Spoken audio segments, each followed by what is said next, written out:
Pinatignan ka na ba sa isang espesyalista? Nora, anong ginawa nila sa'yo?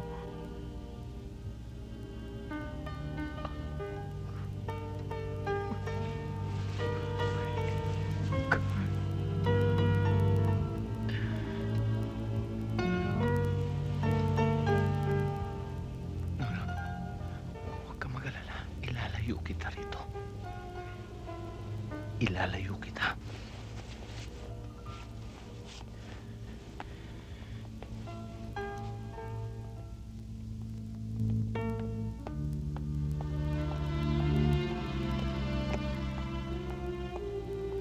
Everything will be all right.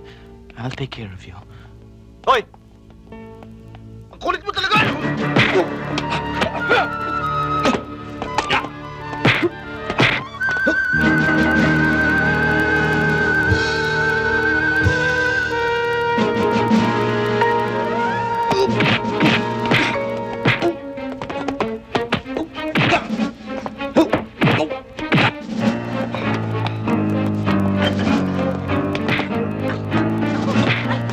Senyorita! Ay! Ay! Ay! Naku! Senyorita! Senyorita!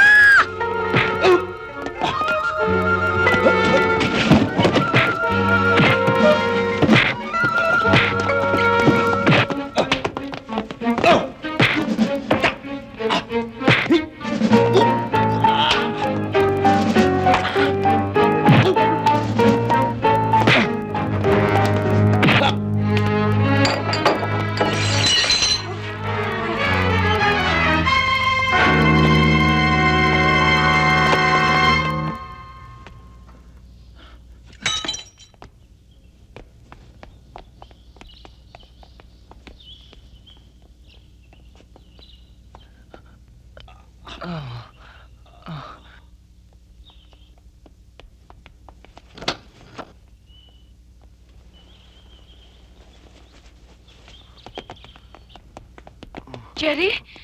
Jerry? Dali! Tulungan niyo ako. Dali natin siya sa ospital. Naintindihan ko sila. Bukas na bukas, aalis ako.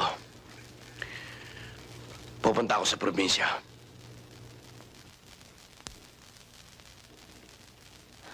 Makikipagtuos ako kay Edmundo. Niloko niya ako. Pabayaan mo na siya sa akin. Sa akin siya may utang. Matagal niya na ako niloloko. Pero ako, patuloy ako nagpaggamit sa kanya.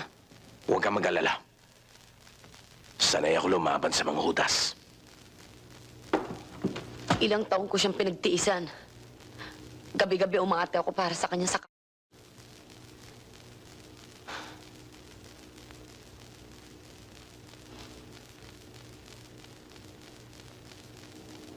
Ikaw, Levi, magmula na maghiwalay tayo. Nagkaroon ka naman ng iba. Ibang minahal. Ibang babae. Oo. Marami.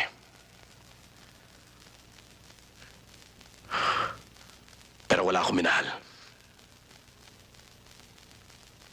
Maski isa.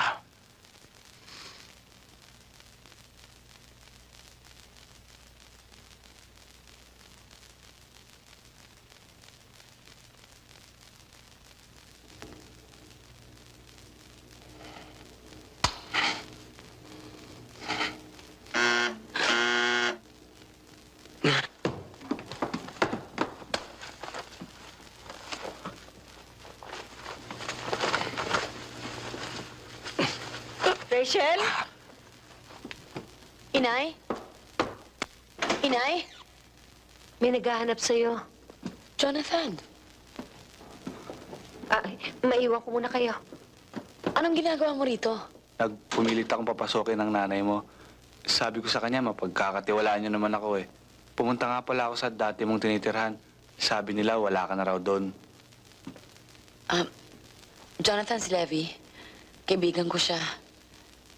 Jonathan, may problema kami. Baka madamay ka pa. Gusto ko makatulong. Alam ko ginagawa ko kaya huwag mo akong pakikialaman. Gahanap ka lang yata ng bisyo mo eh. Umuwi ka na lang. Pero bumabagal ang patrabaho at halos lahat ng trabahador gusto nang umalis dahil sa pakita mo. Dahil din sa pamamalakad mo. Pareho lang tayong dalawa, kaya wag mo akong pakikialaman. Wala tayong sisihan. May nabugadong po.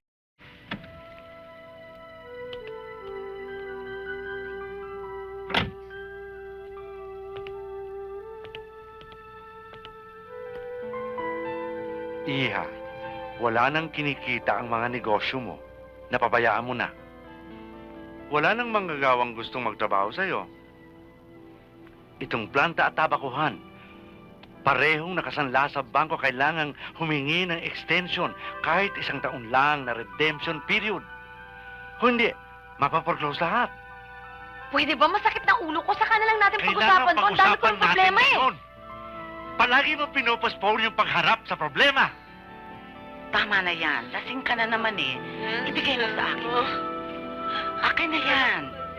Anselmo! Sinisira mo ang buhay mo nang dahil kay Anselmo.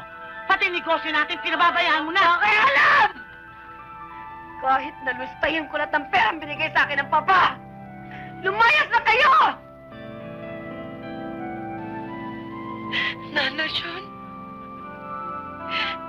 I'm sorry. I'm sorry.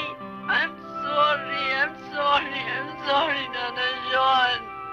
Ikaw na lang ang natitira kong kamag-anak.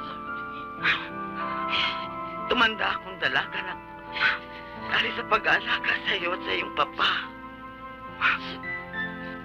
Ayokong makitang nasisira ang buhay mo.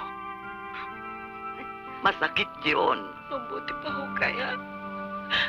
Pumunta na muna ako ng Maynila. Ayoko na rito, Nana John. Ayoko na ho rito. Kayo na muna ang bahala dito.